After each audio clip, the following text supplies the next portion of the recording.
મતદાર યાદીને અપડેટ કરાવવા માટે ગયા વિડીયોમાં આપણે માન્ય પુરાવાઓ અને જરૂરી ડોક્યુમેન્ટ્સ વિશે વાત કરી. ત્યારે ચાલો આજે ફોર્મની વિગતો જાણીએ. કોઈ પણ ફોર્મ ભરતા પહેલા સામાન્ય રીતે આપણા મનમાં કેટલાક પ્રશ્નો ઉદ્ભવતા હોય છે. ત્યારે બીએલઓ જ્યારે કામગીરી માટે તમારા ઘરે આવે છે ત્યારે તેમને કઈ કઈ વિગતો આપવાની રહેશે તે જાણીએ. બીએલઓ જ્યારે તમારા ઘરે કામગીરી માટે આવે છે ત્યારે તમારા ઘરમાં જેટલા મતદારો હશે તે દરેકના નામનું એક એક ફોર્મ આપશે. જે ફોર્મ આંશિક રીતે ભરેલું હશે જ્યારે બાકીની વિગતો તમારે જાતે ભરવાની રહેશે.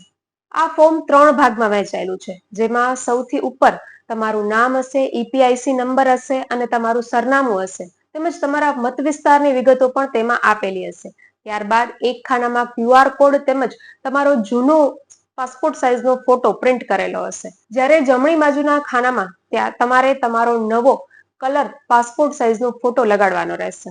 હવે વાત કરીએ ફોર્મના બીજા ભાગની, કે જેમાં 9 જેટલી વિગતો તેમને માંગી છે, જેમાંથી કેટલીક વૈકલ્પિક પણ છે. સૌથી પહેલા મતદારે જન્મ તારીખ, દિવસ, મહિનો અને વર્ષમાં લખવાનું રહેશે. જેની નીચે આધાર નંબર લખવાનો છે, જે વૈકલ્પિક છે, ફરજિયાત નથી. હવે ત્રીજા ખાનામાં મોબાઈલ નંબર અને ચોથા ખાનામાં પિતા કે વાલીનું નામ લખવાનું રહેશે, જે માહિતી લખવી ફરજિયાત છે. પરંતુ પછીના ખાનામાં વાલીનો ઈપીઆઈસી નંબર ઉપલબ્ધ હોય તો લખવો અને જો ન હોય તો ચિંતા ન કરવી. ત્યારબાદ ચોથા ખાનામાં માતાનો ઈપીઆઈસી નંબર જો હોય હાજર તો લખવાનું છે, નહીતર છોડી દેવાનું છે. હવે છેલ્લા 2 ખાનાની વાત કરીએ તો તેમાં જીવનસાથીની વિગતો જો લાગુ પડતી હોય તો લખવાની રહેશે. હવે ફોર્મનો ત્રીજો ભાગ, કે જે ખૂબ જ કાળજીપૂર્વક ભરવાનો છે, કારણ કે તેમાં 2 પ્રકારની વિગતો માંગી છે. બીએલઓ તમને જણાવશે કે છેલ્લા એસઆઈઆરમાં તમારું નામ યાદીમાં હતું કે નહીં.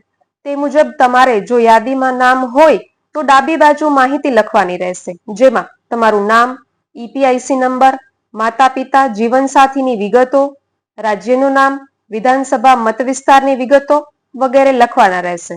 અને હવે જો ગયા વર્ષની યાદીમાં તમારું નામ ન હોય તો સેમ આ જ માહિતી તમારે જમણી બાજુના ખાનામાં ભરવાની રહેશે. આ તમામ વિગતો ભરાઈ ગયા બાદ મતદારે પોતાની સહી અથવા તો ડાબા અંગૂઠાનું નિશાન લગાડવાનું રહેશે. મતદાર પોતે હાજર ના હોય તો તેના બદલે ઘરનો પુખ્ત વયનો અન્ય સભ્ય સહી કે નિશાની લગાવી શકે છે, પરંતુ તેને મતદાર સાથેનો સંબંધ લખવાનો રહેશે. અને છેલ્લે બધું કમ્પ્લીટ થઈ ગયા બાદ બીએલઓએ સહી કરવાની રહેશે. આમ ફોર્મની આ તમામ વિગતો કાળજીપૂર્વક અને શાંતિથી ભરવી. ક્યાંય પણ અટવાઈ જવાય તો બીએલઓની મદદ લઈ શકો છો અને તેમને પણ તેમની આ કામગીરીમાં પૂરતો સાથ અને સહકાર આપવો ખૂબ જરૂરી છે.